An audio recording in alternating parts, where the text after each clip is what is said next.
আসছে শিবরাত্রি। মহাশিবরাত্রির এই মাহেন্দ্রক্ষণ হল বাবা শিবের কৃপা লাভ করার এক সুবর্ণ সুযোগ।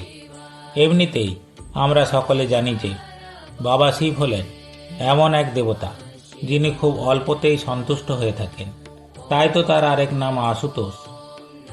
আবার বিপরীতভাবে এটাও ঠিক যে তিনি যেমন অতি অল্পতেই তুষ্ট হয়ে যান, ঠিক তেমনই আবার ভক্তের সামান্যতম ভুলেও তিনি অত্যন্ত রুষ্ট হয়ে যেতে পারেন।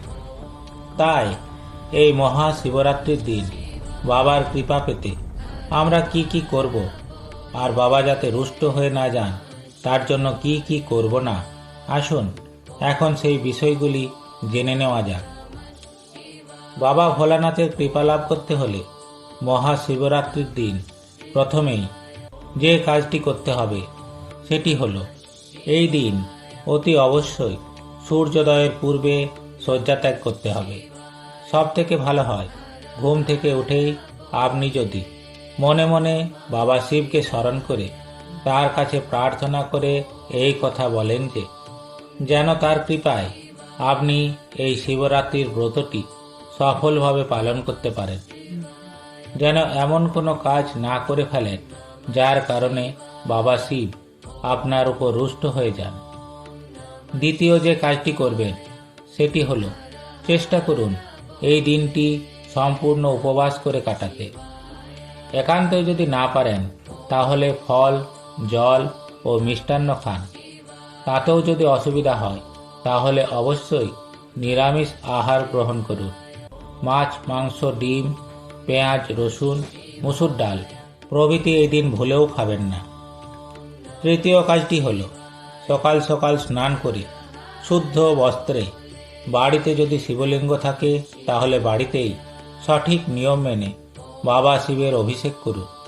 আর বাড়িতে শিবলিঙ্গ না থাকলে কোনো মন্দিরে গিয়ে বাবার অভিষেক করে আসুন।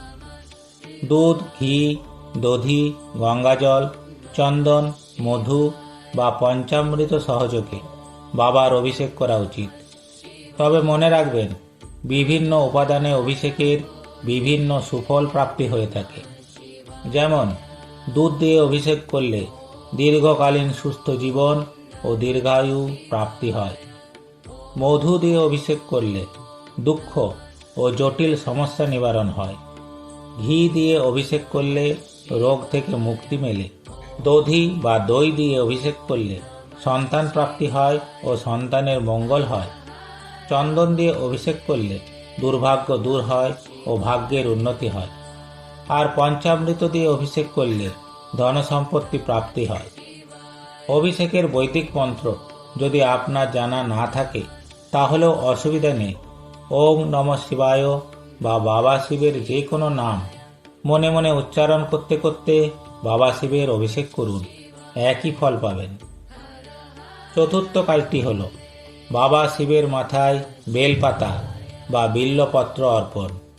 কথিত আছে বেলপাতা ছাড়া বাবা শিবের পূজা সম্পূর্ণ হয় না। বেলপাতা হলো বাবার সব থেকে প্রিয়। তবে লক্ষ্য রাখবেন বেলপাতা যেন নিখুঁত হয় আর ঘন সবুজ রঙের হয়, তাহলেই ভালো ফল পাবে। পঞ্চম কাজটি হলো বাবার প্রিয় ফুল নিবেদন। বাবার প্রিয় ফুলগুলির মধ্যে অন্যতম হল ধুতরা, আকন্দ, কলকে ও বেলফুল। তাই এইগুলি দিয়ে বাবার পুজো করুন, বাবা সন্তুষ্ট হবেন। ষষ্ঠ কাজটি হল শিবলিঙ্গের মাথায় আতপ চাল অর্পণ। এটা বিশ্বাস করা হয়ে থাকে যে শিবলিঙ্গের মাথায় আতপ চাল নিবেদন করলে বাবার কৃপায় সারা জীবন অন্নের অভাব হয় না। তবে দেখবেন আতপ চালগুলি যেন অক্ষত অর্থাৎ গোটা হয়। সপ্তম কাজটি হল এই শুভ দিনে শিবলিঙ্গের সামনে বা কোনো শিব মন্দিরে একটি ঘিয়ের প্রদীপ প্রজ্বলন করুন। কারণ এই দিন হল পুরুষ শক্তি ও নারী শক্তির মিলনের শুভ দিন। তাই এই দিন ঘিয়ের প্রদীপ জ্বালালে বাবা শিবের সাথে সাথে মাতা পার্বতীরও আশীর্বাদ লাভ করবেন। এইবার জেনে নিন কোন কোন কাজগুলি এই দিন করবেন না, অর্থাৎ কোন কোন কাজগুলি এই দিন করলে বাবা শিব রুষ্ট হতে পারেন। 1.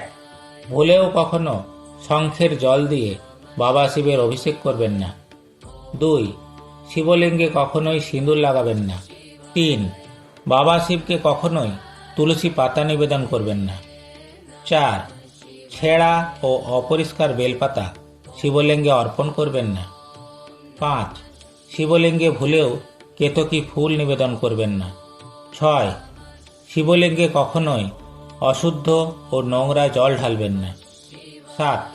গরুর দুধ ছাড়া অন্য কোনো দুধেও বাবা শিবকে স্নান করাবেন না। মহাশিবরাত্রির দিন এই নিয়মগুলি মেনে চলুন, আর ঘুম থেকে উঠে রাতে শুতে যাওয়া পর্যন্ত সারাদিন ধরে যত বেশিবার সম্ভব শিব মন্ত্র বা বাবা শিবের নাম জপ করতে থাকুন। দেখবেন মহাশিবরাত্রির এই পূর্ণ তিথিতে বাবা ভোলানাথের কৃপায় আপনার সব সমস্যা কেটে গিয়ে জীবন সমৃদ্ধময় হয়ে উঠবে। ওম নমঃ শিবায়।